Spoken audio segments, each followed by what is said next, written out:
Psychologists say public humiliation by family members cuts deeper than insults from strangers, because it attacks both identity and belonging at the same time. He raised his glass, smiled at the crowd, and turned me into the punchline at my sister's wedding. What hurt most wasn't the laughter. It was seeing my parents laugh the loudest. I walked into Lauren Caldwell's reception, already carrying the old weight I always carried at family events. I was the one who never quite figured it out. The one with the uneven past. The one whose mistakes were always remembered longer than anyone else's success. Still, I came in a clean suit, with a gift I had saved for, telling myself this was her day, not mine. The room was warm, bright, full of clinking glasses and soft music. Lauren looked beautiful. Derek Holloway stood beside her, confident, charming, the kind of man everyone instantly liked.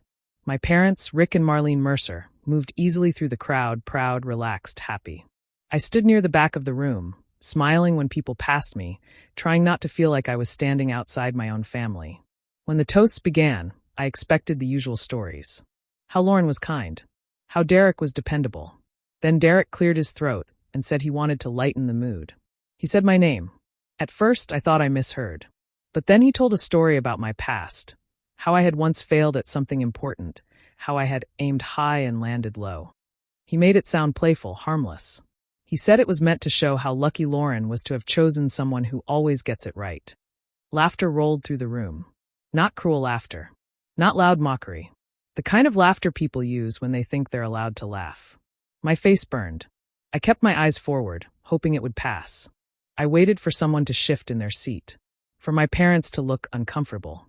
For Lauren to step in. Instead, I saw my mother cover her mouth to hide a smile. I saw my father lean back, amused, nodding like this was just another harmless family story. That was the moment something broke inside me. I didn't feel anger first. I felt small, like I had been placed back into a role I never agreed to play, in front of a room full of people who now saw me the way my family always had. Not as who I was, but as who I used to be. The applause came after. Derek finished his toast. Lauren kissed him. Glasses clinked again. The party moved on. No one came to check on me. I stood there for a few seconds, pretending to sip my drink. Then I set the glass down on the table and walked toward the exit. My steps were steady. I didn't want anyone to stop me, and no one did. Outside, the night air felt colder than it should have. The sounds of the reception faded behind the doors. I sat in my car for a moment, hands on the steering wheel, breathing slowly. I realized something then that I had never fully admitted before. The joke wasn't just Derek's. It belonged to all of them. And for the first time in my life, I understood that staying quiet wasn't keeping the peace. It was teaching them how to keep hurting me. I started the engine and drove away, not angry, not dramatic, just clear. That night changed how I saw my family. And it changed what I was willing to accept. All my life, my family had already decided who I was. Lauren was the one they were proud of. The smart one. The steady one. Every holiday, every dinner, her choices were praised. My choices were questioned. If I tried something new, it was called risky. If it didn't work, it became another story to laugh about later. At the wedding, those old memories came back in small, sharp pieces. My mother correcting me in front of guests when I told a story. My father brushing past me to greet someone more important. Even Lauren, kind in her own way, spoke to me with that soft tone people use when they expect less from you. So when Derek made his toast, it didn't feel sudden. It felt familiar. His joke followed the same pattern I had lived with for years. My past turned into entertainment. My mistakes turned into proof of who I was supposed to be. The room laughed because they had been trained to see me that way. I looked around after the toast, hoping someone would catch my eye. Hoping for a sign that this had gone too far. There was none. No one came over. No one said my name. I didn't stand up in anger. I didn't cause a scene. I simply placed my napkin on the table, walked toward the door, and stepped outside. The party continued behind me. And for the first time, I understood something clearly. I had been playing a role in my family that I never agreed to. And no one was asking me to stay. The road was empty as I drove away from the wedding. No messages. No calls. No one asking where I went or if I was okay. The dark fields passed by, and Derek's words played in my head again and again, exactly the way he had said them. At first, I tried to tell myself it was just a bad joke. That maybe I was being too sensitive. I had done that my whole life. When my father brushed off my ideas. When my mother laughed at my mistakes in front of relatives. When I stayed quiet so dinners wouldn't turn awkward. I always told myself it was easier to keep the peace than to speak up. But the longer I drove, the clearer it became. That toast wasn't a mistake. It was permission. Permission my family had given for years.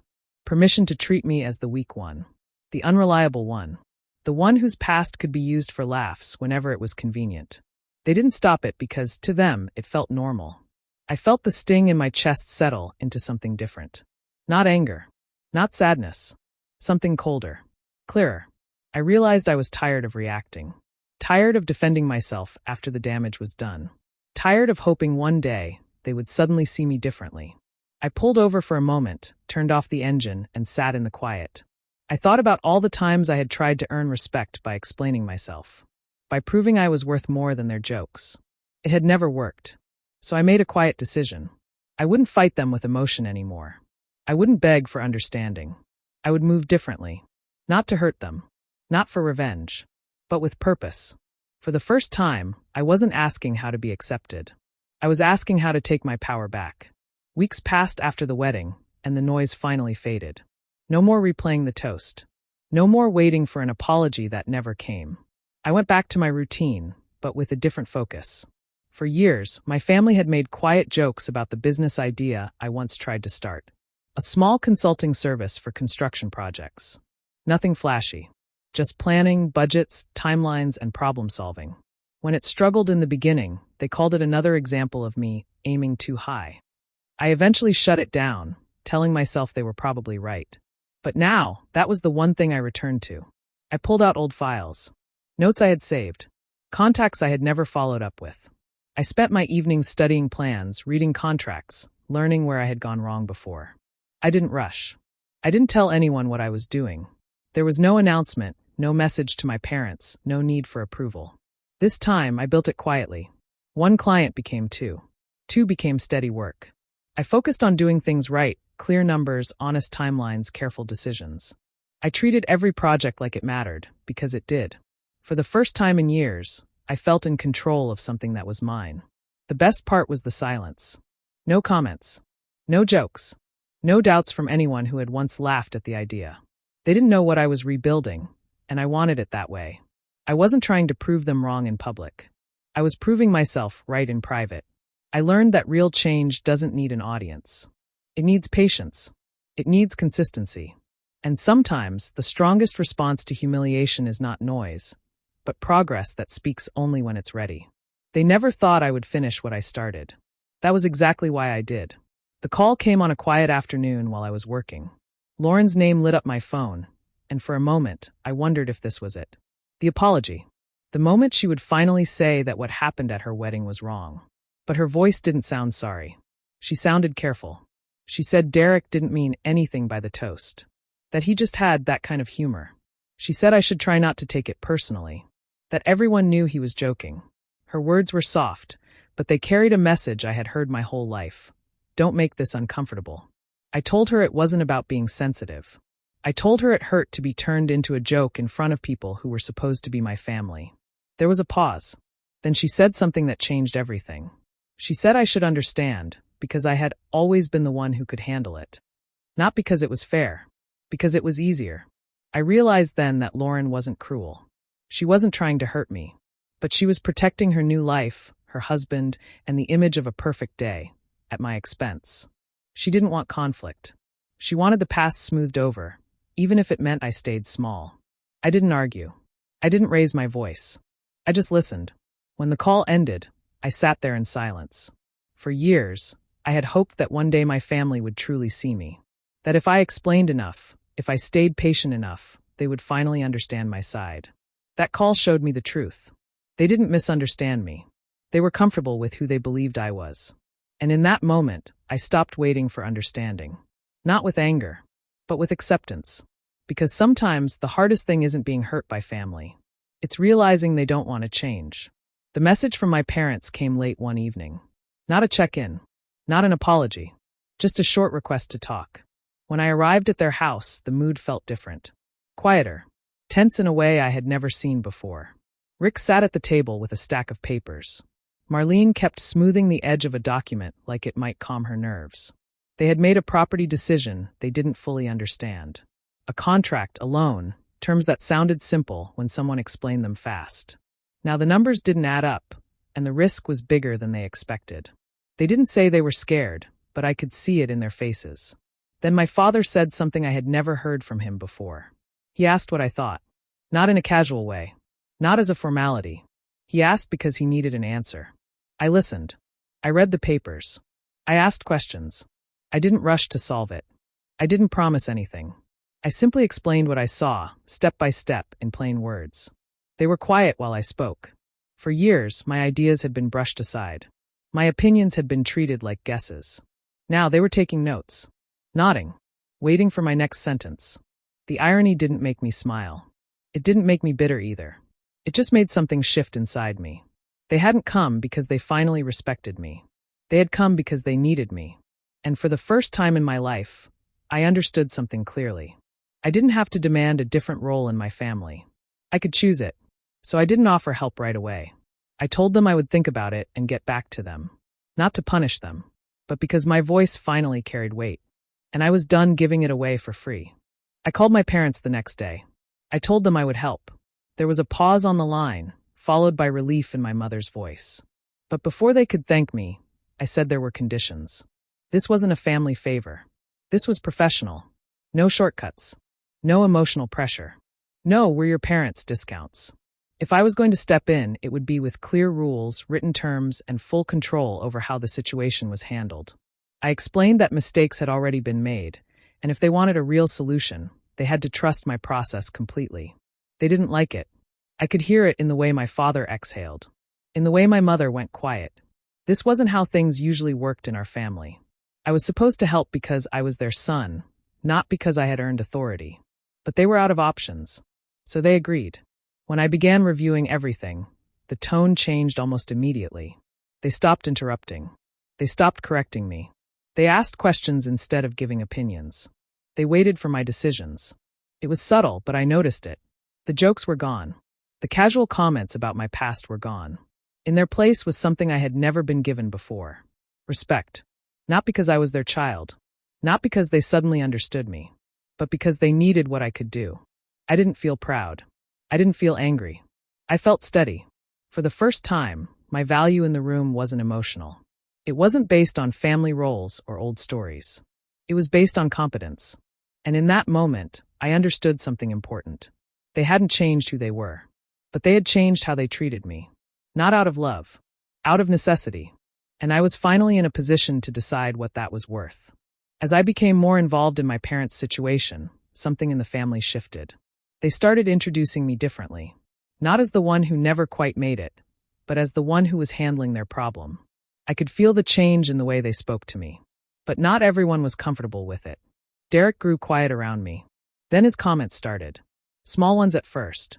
Little jokes about how I was finally using my potential, or how it was nice to see me being useful. He said them with a smile, but the edge was there. At a family dinner, the tension finally showed. We were sitting around the table when Derek raised his glass again, like he had at the wedding. He made another joke about my past, about how surprising it was that I was now the one everyone depended on. He expected laughter. It didn't come. My parents didn't smile. My mother looked down at her plate. My father cleared his throat. Even Lauren shifted in her chair, uncomfortable. The silence was heavy. For a moment, Derek didn't know what to do with it. His joke had nowhere to land. I didn't respond with anger. I didn't correct him. I didn't defend myself. I simply looked at him and said calmly that I was there to help the family, not to entertain anyone. That was all. The conversation moved on, but something had changed. I realized then that revenge didn't have to be loud. It didn't need sharp words or public embarrassment. It could be quiet. It could be the simple truth standing in contrast to the story they had told about me for years. They were seeing me differently now. But I also understood something else. Being seen differently was not the same as being truly valued. And that difference would matter later. The next family gathering was nothing like the wedding, but it felt just as important. It was a small event, simple and quiet. No music, no spotlight, just relatives seated in a living room, talking over coffee. I stayed near the side at first, out of habit, ready to let the louder voices take over. Then my father looked at me. He asked if I would say a few words. Not as a joke. Not to lighten the mood. He asked because the situation mattered, and they wanted my thoughts. For a moment, the memory of the wedding flashed through my mind. Derek's smile. The laughter. My parents' faces. This time, the room was silent before I even stood. I didn't make a speech. I didn't tell stories. I didn't try to impress anyone. I spoke simply. I said that families can make mistakes when they stop listening. That problems grow when they are hidden behind jokes. That respect is not about who looks successful, but about who takes responsibility when things get difficult. No names. No blame. Just truth. When I finished, I sat back down. No one clapped. No one laughed. But no one looked away either. The silence that followed wasn't awkward. It was heavy, thoughtful, real. The kind of quiet that means words have landed where they needed to. I realized something in that moment.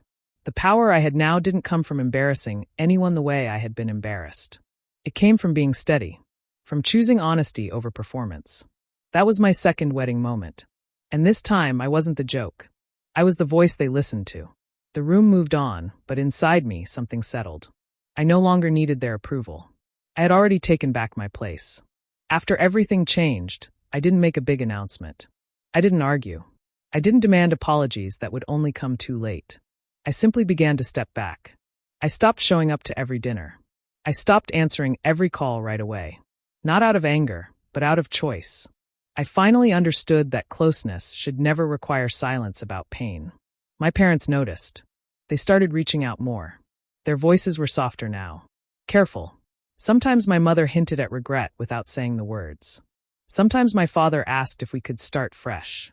They were trying in their own way. I listened, but I didn't rush back. I didn't confront them. I didn't explain everything again. I had done that for years. I had begged for understanding, waited for fairness, accepted small hurts because I believed family was supposed to work that way. I knew better now. I didn't need distance to punish them. I needed it to protect myself. So when invitations came, I chose which ones to accept. When conversations turned familiar, I ended them gently. I kept my life quiet, steady, and my own. There was no dramatic goodbye.